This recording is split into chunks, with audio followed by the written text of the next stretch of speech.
All right, welcome back. Today I'm going to go over something really cool and something that really changed everything that I did around my interactions with women once I figured it out. And that is, today's video is called Destroying Congruence Tests Part 2. So I had a Part 1 earlier in the ACPC training course. This one's the Part 2. So for this exercise, I want to teach you today this technique.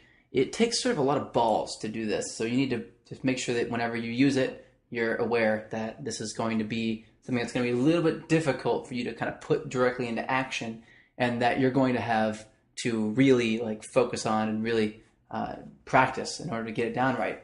Congruence tests, just to kind of recap, are tests that women will give you, and they give you these tests specifically to tell whether or not you are confident as a man, right?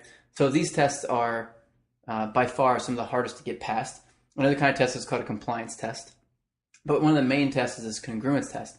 So women will begin to give you these congruence tests in the form of almost random insults for no reason at you, and you're just kind of sitting here having to take the blows and dodge, and it can be really, really disheartening.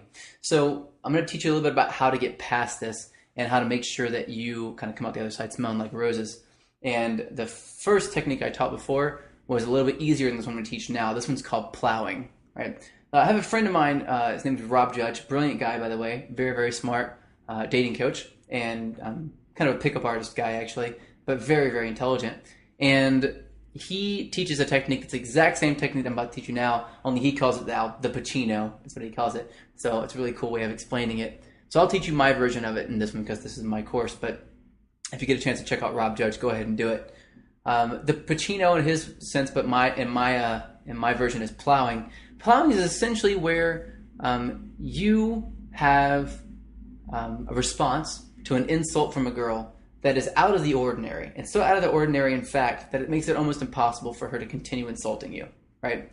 So you got to think for a second. If you really thought that you were the shit, like the most awesome guy in the world, like your dick was made of gold, what would you do when a girl insulted you, right?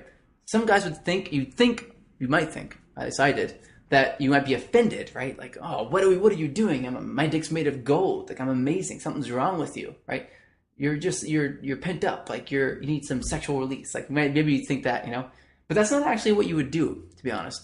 The truth is, if you had a whole lot of options, this wouldn't even occur to you that this was something that she would be saying. In fact, it would go in one ear and out the other. It would just be completely over your head. You would have no idea that it happened. It would be as if she never even said it. And that's exactly what you want to do for this technique. This is called plowing. And plowing basically is called that because you're just going to go straight through it. You're not going to try to dance around it or anything like that. You're just going to plow directly through her congruence test, and you're going to come right out the other side, right? Instead of bantering it away, like going, oh, you're really cute when you're angry, that kind of thing, you're not even going to respond whatsoever. Now, this is really complicated for some guys because we have all these little micro expressions that we do with our face that show that we're uncomfortable, even if it's just for a split second, like this, or breathing and widening the eyes a little bit when we get scared or nervous, or angry, we do this, or we we push an underbite a little bit, like we're mad, or we clench our fist, things like this. These are things that we do that we don't think anyone else notices, but women will be looking for these signs. And they'll be, oh, I got this guy, he's not very confident. Because if you're confident and you had a lot of options, you wouldn't really react to that, right? So here's what you have to do. This is the key. The key is, as soon as you start to hear something that she's saying that's insulting, you have to do one of two things for plowing. One is that you totally get distracted, which is just like this. Like, she's like, oh, where'd you get that? And as soon as you see the look on her face that she's about to insult you, you just go like this. Oh, hold on a second. Sorry. And you go, hello? I'll call you back in a minute. Okay. What are we saying? And then just go right back into it. Anyway, I was saying before, blah, blah, blah, blah, and continue talking. And then that's one way to do it. Or if you don't have your phone on you, if it's a really loud environment, you don't want to do this, of course, because you won't be able to hear anything on the phone anyway. You can just turn your back for a second and look at someone else, right? So it's you can just do this and wave and go like that for a second. And then go, anyway, so blah, blah, blah, blah, blah, and keep talking, right? On your own terms. And just whatever she says, as soon as you see it start to happen, you want to distract yourself. That's one technique. A second is for you to keep making eye contact with everyone in the group as if she's saying something that's going along with what you're saying, right? This is really powerful. So if you're talking about, let's say you're talking about hanging out at the gym, right? Or people working out at the gym, right? So you're like, okay, oh man, I go to the gym. People are just like, oh, so like, rah, people are screaming and blah, blah, blah, and everyone's kind of laughing. And they're like, yeah, I know. I hate those guys that do that. I'm like, oh, I don't hate those guys, but they're definitely got some testosterone that I don't have, you know? When I'm working out, I'm just kind of like by myself. I don't want anybody messing with me. And this girl comes out of the side sort of and goes, she says, you're scrawny. You don't look like you work out at all, right? I could snap you like a twig, right? So as she says this, and you're kind of like going, I say this, oh yeah, I'm just kind of like, I work out, I don't want anybody messing with you. And she says, oh, you're scrawny, I could snap you like a twig, you don't work out. And then I go, here's the hard part. Hearing that statement and then continuing your thought train as if it never happened. This is the difficult part. This is the part that kind of gets you to the next stage and allows you to kind of take it to that next level. So what you want to do is you want to think back on the thing you just said and continue your sentence. So I just said that that I want to be alone. And the natural reaction would be to look at her and then go, anyway, or something, like try to push her out of the group. That doesn't always work, because if it's her group, she'll just step in and fight you for the group and you'll have to leave, right? So instead, you need to just plow over it. And the way that you do that is just to go, so she comes in, I'm just like, oh, I just want to be alone. I don't want anybody messing with me. She says, oh, I can snap you like a twig, you're tiny.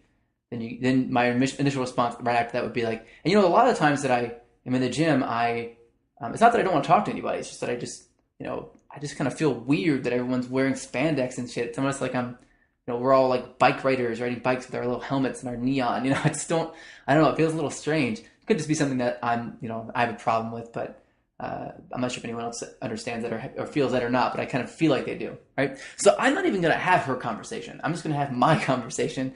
And if she wants to join my conversation, she can, but she's got to play by my rules. Otherwise, I'm not going to acknowledge her, right? You can't look down. The hard part is like a lot of guys will hear an insult, look down for a second, and then pause, and then go, where was I? And look all over, and then say something, right? You don't want to do that. If you did that, then you have to just address her directly, because you've already kind of shown that you heard that statement.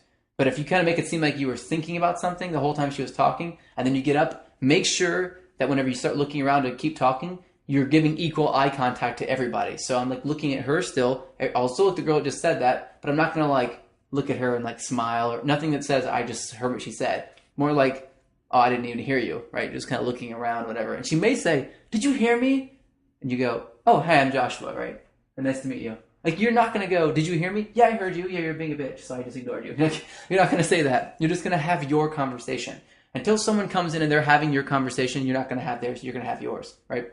And this is sort of like one of the big revelations for me, is that you can get past this process just by ignoring them, completely ignoring them until they start to play by the rules, and then you start to bring them in, right? So you treat them just like everybody else, and you don't give them any extra attention because they're doing this for attention and power. As soon as you give them the attention and you give them the power, you're second string, and that's the end of it for you. You fail the congruence test. But if you pass this and you ignore them for a minute while you're talking to everybody else and them, and then they give up and they start joining the group, they will be very attracted to you because almost no one passes that congruence test. So you'll be one of 1,000 guys that she talks to that actually knows how to get past that. So try it out. This is called plowing. Use it at your discretion. I know it's kind of scary, but you have nothing to lose, because when you're getting insulted in that moment anyway, then you might as well go ahead and try to plow. If you have a friend who does this with you, or if you're in the members area, go ahead and I know you're in the members area because it's where you clicked on this video. Go ahead and try to find a guy who's near you and see if you can meet up with him and practice plowing. The way you do that typically is to insult him and then have him continue a conversation, and then insult him again and then have him do it, and then he does it to you. He's like, oh, you're dumb, you're stupid, you're ugly, those are stupid shoes, right? And then you continue your conversation as if he didn't even say that. And this will help you sort of get back in the quick mindset of figuring out how to get back in the conversation and get back going again so that you can continue it and you can plow through this. So try it out. Plowing, really powerful concept, really powerful technique. And I'll see you in the next ACPC video.